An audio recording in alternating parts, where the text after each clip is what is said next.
ಓಂ ಶಾಂತಿ. ನಮಸ್ತೆ. ತಮಗೆಲ್ಲರಿಗೂ ಜ್ಞಾನಾಂಜಲಿ ಕಾರ್ಯಕ್ರಮಕ್ಕೆ ಸುಸ್ವಾಗತ.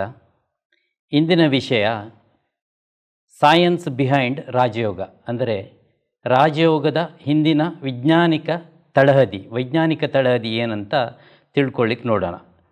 ತಮಗೆಲ್ಲ ಗೊತ್ತಿದ್ದಾಗೆ ರಾಜಯೋಗ ಹೇಳಿದರೆ ಬಿಂದು ರೂಪದ ಆತ್ಮವನ್ನು ಪರಮಾತ್ಮನ ಜೊತೆಗೆ ಸಂಬಂಧಿಸುವಂಥದ್ದು. ಯೋಗ ಹೇಳಿದರೆ ಟು ಜಾಯಿನ್, ಅಂದರೆ ಸಂಬಂಧ ಬೆಳೆಸುವಂಥದ್ದು. ರಾಜಯೋಗ ಅಂದರೆ ಏನು ಹೇಳಿದರೆ, ರಾಜಯೋಗ ಕಲಿಯುವುದರಿಂದ ನಾವು ಕರ್ಮೇಂದ್ರಿಯಗಳ ರಾಜ ಆಗ್ತೇವೆ. ನಮ್ಮ ಯಾವ ಬಿಂದು ರೂಪದ ಆತ್ಮ ಇದೆ ಅದು ಕರ್ಮೇಂದ್ರಿಯಗಳ ರಾಜ ಆಗುತ್ತೆ. ಹಾಗಾಗಿ ಇದನ್ನು ರಾಜಯೋಗ ಅಂತ ಹೇಳ್ತೇವೆ. ನಮಗೆಲ್ಲ ಈ ರಾಜಯೋಗಕ್ಕೆ ಬಂದ ಎಲ್ಲರಿಗೂ, ಜಿಜ್ಞಾಸುಗಳಿಗೆ ಈ ವಿಷಯದಲ್ಲಿ ಕುತೂಹಲ ಇರ್ತದೆ. ಈ ರಾಜಯೋಗದಿಂದ ತುಂಬ ರೀತಿಯ ನಮ್ಮ ದೈಹಿಕ ಮಾನಸಿಕ ಪ್ರಯೋಜನಗಳು ಇವೆ ಅಂತ ಹೇಳ್ತೇವೆ. ಆದರೆ ನಿಜವಾಗಿಯೂ ಇಂಥದ್ದು ಏನಾದರೂ ಆಗ್ತಾ ಇದೆಯಾ? ಮಾನಸಿಕ ಆದರೂ ಕಾಣುತ್ತೆ ನಮಗೆ.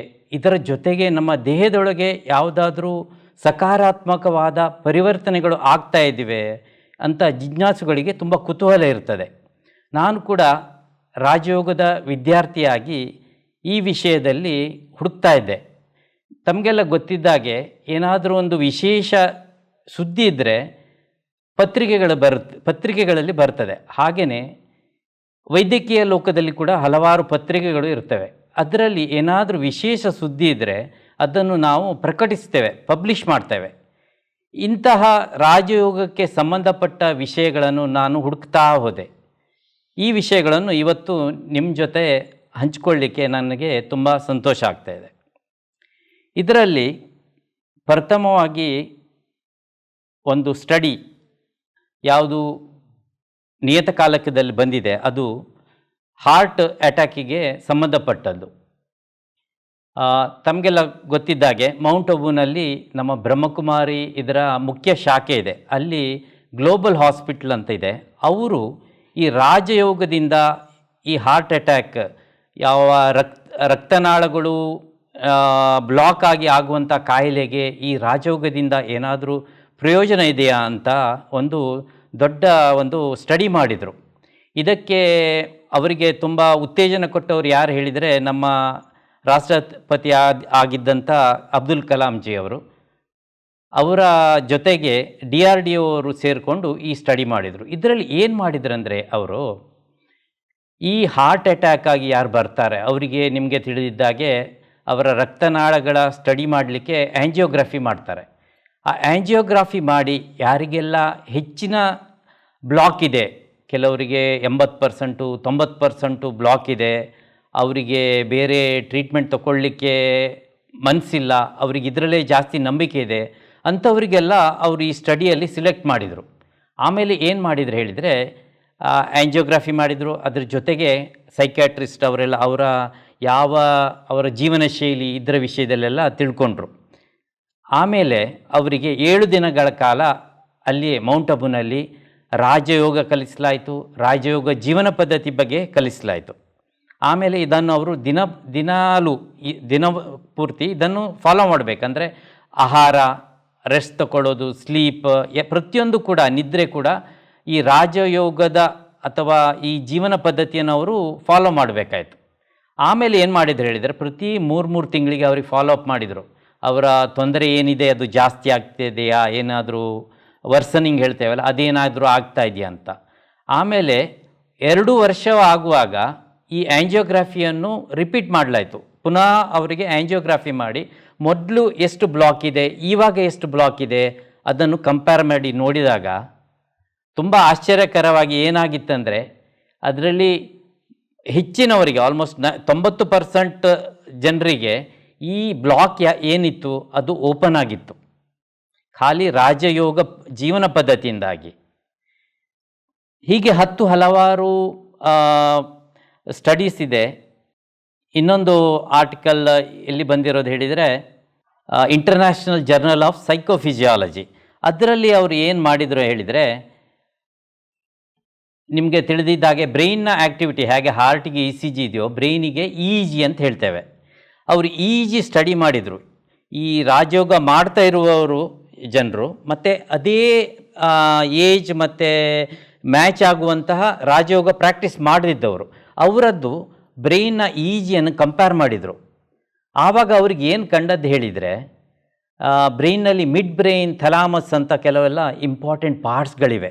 ಅದರಲ್ಲಿ ಈಜಿಯಲ್ಲಿ ನೋಡಿದಾಗ ಯಾರ್ಯಾರು ರಾಜಯೋಗ ಮಾಡಿದ್ದಾರೆ ಅವರ ಈಜಿಯಲ್ಲಿ ಆ ಏರಿಯಾಕ್ಕೆ ಸಂಬಂಧಪಟ್ಟಂತೆ ಈಜಿಯಲ್ಲಿ ಕ್ಲಿಯರ್ ಆದ ಒಂದು ಡಿಫರೆನ್ಸ್ ಕಂಡಿತು. ಅದರಲ್ಲಿ ಏನು ಕಂಡದ್ದು ಹೇಳಿದರೆ, ಆ ಏರಿಯಾದಲ್ಲಿ ಆ ವೇವ್ಸ್ ಹೋಗುವ ಸ್ಪೀಡ್ನಲ್ಲಿ ವ್ಯತ್ಯಾಸ ಇರುವುದು ಕಂಡುಬಂತು. ಇದರಿಂದಾಗಿ ಈ ರಾಜಯೋಗದ ಯಾರ್ಯಾರು ಈ ಸೈನ್ಸ್ ಸ್ಟಡಿ ಮಾಡ್ತಾ ಇದ್ದಾರೆ ಅವರಿಗೆ ಇದರಲ್ಲಿ ಒಂದು ಇಂಪಾರ್ಟೆಂಟ್ ಒಂದು ಪಾಯಿಂಟ್ ಸಿಕ್ಕಿತು. ಏನಂದರೆ, ಖಂಡಿತವಾಗಿಯೂ ಬ್ರೈನ್ನಲ್ಲಿ ಡೆಫಿನೆಟಿವ್ ಹೇಳ್ತೇವಲ್ಲ, ಖಂಡಿತವಾಗಿಯೂ ಅದರಲ್ಲಿ ಚೇಂಜಸ್ ಏನೋ ಆಗ್ತಾ ಇದೆ ಯಾರ್ಯಾರು ರಾಜಯೋಗವನ್ನು ಮಾಡ್ತಾ ಇದ್ದಾರೆ. ಇನ್ನೊಂದು ಯಾವ ಪರೀಕ್ಷೆ ನಡೀತು ಅದನ್ನು ನೀವು ಇಲ್ಲಿ ನೋಡ್ಬೋದು.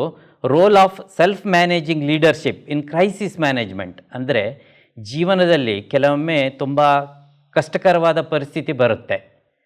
ಆವಾಗ ಅದನ್ನು ಹೇಗೆ ನಾವು ನಿಭಾಯಿಸ್ತೇವೆ ಆ ವಿಷಯದಲ್ಲಿ ಈ Indian institute of management Kozhikode ಅವರೊಂದು ಸ್ಟಡಿ ಮಾಡಿದರು. ಅಲ್ಲಿ ಮಿಸ್ಟರ್ ರಾಧಾಕೃಷ್ಣ ಪಿಳ್ಳೈ, ಶ್ರೀಯುತ ರಾಧಾಕೃಷ್ಣ ಪಿಳ್ಳೈ ಅವರೊಂದು ಸ್ಟಡಿ ಮಾಡಿದರು. ಅವರು ಏನು ಮಾಡಿದ್ರು ಅಂದರೆ, ಯಾವ್ಯಾವ ದೊಡ್ಡ ಮ್ಯಾನೇಜರಿಯಲ್ ಲೆವೆಲ್ನವರಿದ್ದಾರೆ ಅವ್ರ ಹತ್ರ ಯಾರ್ಯಾರು ಇಂಥ ಜೀವನದಲ್ಲಿ ಆಗಲಿ ಅವರ ಕಂಪನಿಯಲ್ಲಿ ಯಾವ್ಯಾವ ಕಷ್ಟಕರವಾದ ಪರಿಸ್ಥಿತಿಯನ್ನು ನಿಭಾಯಿಸಿದ್ದಾರೆ ಅವರಿಗೆ ಒಂದು ವಿವರವಾದ ಪ್ರಶ್ನೆಗಳನ್ನು ಕೇಳಿದರು. ಆ ಪ್ರಶ್ನೆಗಳಲ್ಲಿ ಏನಿತ್ತು ಹೇಳಿದರೆ, ಈ ನಾವು ಆತ್ಮದ 8 ಗುಣಗಳು, ಶಕ್ತಿಗಳು ಹೇಳ್ತೇವೆ. ಆ ಆತ್ಮದ 8 ಶಕ್ತಿಗಳು ಕೂಡ ಯಾರ್ಯಾರು ಇಂಥ ಪರಿಸ್ಥಿತಿಯನ್ನು ನಿಭಾಯಿಸ್ತಾರೆ ಅವರಿಗೆ ಅತಿ ಅಗತ್ಯವಾಗಿದೆ.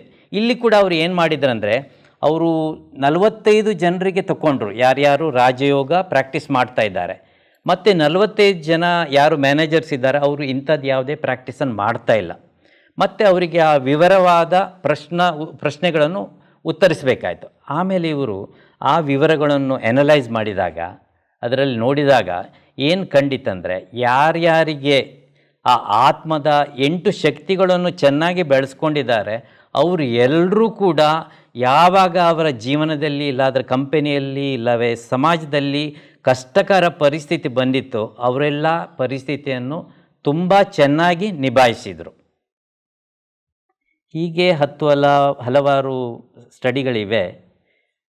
ಇನ್ನೊಂದು ಸ್ಟಡಿ ಇಲ್ಲಿ ನೀವು ನೋಡ್ಬೋದು. Does Rajayoga meditation bring out physiological and psychological wellbeing among practitioners. Rajayoga meditation ಮಾಡುವವರಲ್ಲಿ ದೈಹಿಕ ಮತ್ತು ಮಾನಸಿಕ ಪಾಸಿಟಿವ್ ಅಂದರೆ ಸಕಾರಾತ್ಮಕವಾದ ಬೆಳವಣಿಗೆಗಳು ಇರ್ತವೆ ಅಂತ ನೋಡಿದರು.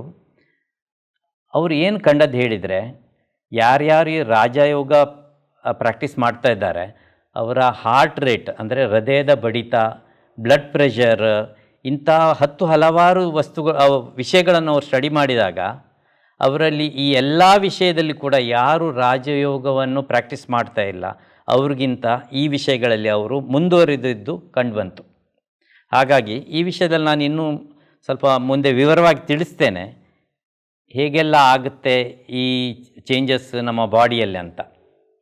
ಇನ್ನೊಂದು ತುಂಬ ಒಳ್ಳೆಯದು ಹೇಳಿದರೆ, ಒಳ್ಳೆಯ ವಿಷಯ ನೀವು ತಿಳ್ಕೊಳ್ಬೇಕಾದ್ದು, ಈ ಚಿತ್ರದಲ್ಲಿ ನೋಡ್ಬೋದು ನೀವು, ಇಲ್ಲಿ ನಮ್ಮ ಬ್ರೈನ್ನ ಒಳಗಡೆ, ಮೆದುಳಿನ ಒಳಗಡೆ ಒಂದು ಏನಿರುತ್ತೆ ಅಂದರೆ, ಹೊರಗಿನ ಪದರಿನಲ್ಲಿ ಜೀವಕೋಶಗಳು, ನರಕೋಶಗಳಿರ್ತವೆ.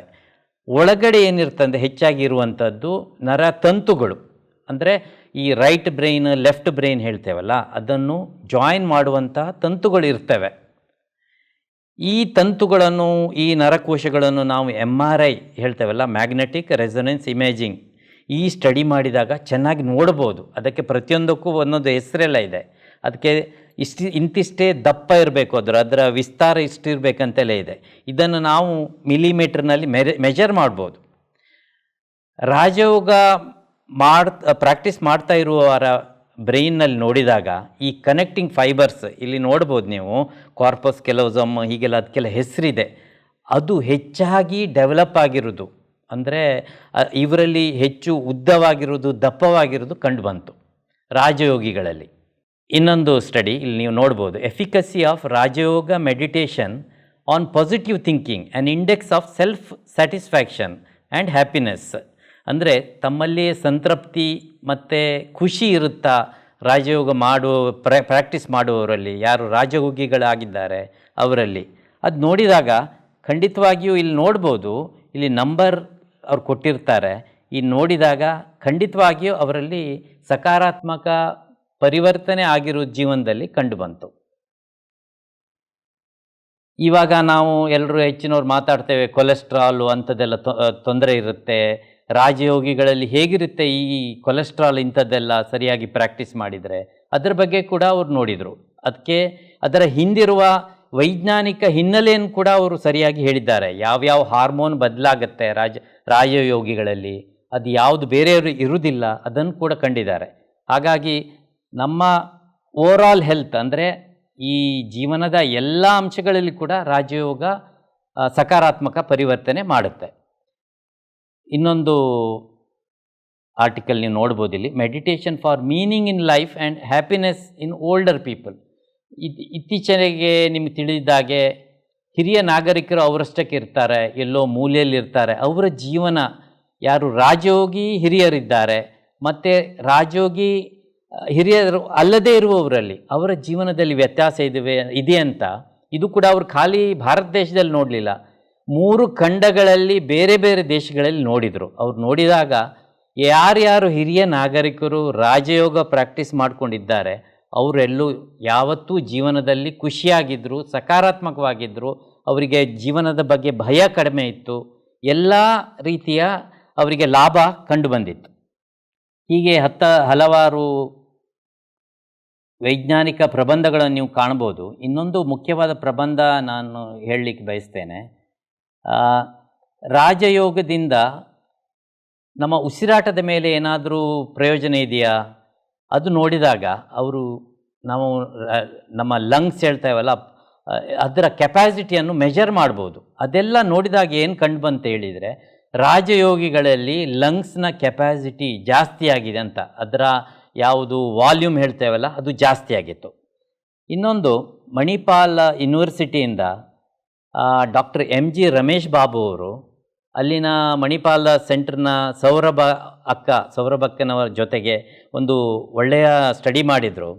ಅವರು ಕಂಡದ್ದು ಏನು ಹೇಳಿದರೆ, ರಾಜಯೋಗ ಮಾಡ್ತಾ ಇರುವವರಲ್ಲಿ MRI ಮಾಡಿದಾಗ ಈ ರಾಜಯೋಗದಿಂದ ಯಾವ್ಯಾವ ಬ್ರೈನ್ನ ಏರಿಯಾಸ್, ಅಂದರೆ ಪ್ರತಿಯೊಂದು ನಮ್ಮ ಯಾವ ಕೆಲಸ ಕಾರ್ಯಗಳಿವೆ ಅದರಲ್ಲಿ ಬ್ರೈನ್ನ ಒಂದು ಜಾಗದ ಜೊತೆಗೆ ಸಂಬಂಧ ಇರುತ್ತೆ. ಇವರು ಏನು ಕಂಡುಕೊಂಡ್ರು ಹೇಳಿದರೆ, ಯಾರ್ಯಾರು ರಾಜಯೋಗ ಪ್ರಾಕ್ಟೀಸ್ ಮಾಡ್ತಾರೆ ಅವರ ಆ ಏರಿಯಾದ ದಪ್ಪ ಹೇಳ್ತೇವಲ್ಲ ಥಿಕ್ನೆಸ್ ನೋಡಿದಾಗ ಖಂಡಿತವಾಗಿಯೂ ರಾಜಯೋಗಿಗಳಲ್ಲಿ ಈ ಥಿಕ್ನೆಸ್ ಜಾಸ್ತಿ ಆಗಿತ್ತು. ಅದನ್ನು ಅವರು ಸರಿಯಾಗಿ ಯಾವ್ಯಾವ ಏರಿಯಾ ಲೇಬಲ್ ಮಾಡಿ, ನಾನು ಆವಾಗಲೇ ಹೇಳಿದಾಗೆ ಬ್ರೈನ್ನ ನಮ್ಮ ಮೆದುಳಿನ ಪ್ರತಿಯೊಂದು ಜಾಗಕ್ಕೂ ಅದರದ್ದೇ ಆದ ಹೆಸರಿದೆ. ಆ ಜಾಗಗಳಲ್ಲಿ ಅವರು ಈ ಥಿಕ್ನೆಸ್ ಜಾಸ್ತಿ ಆಗಿರೋದು, ದಪ್ಪ ಜಾಸ್ತಿ ಆಗಿರೋದು ಕಂಡು ಬಂತು. ಈ ವಿಷಯದಲ್ಲಿ ಇನ್ನು 2 ಸ್ಟಡಿಯನ್ನು ಅವರು ಮುಂದೆ ಮಾಡಿದ್ದಾರೆ, ನೀವು ನೋಡ್ಬೋದು.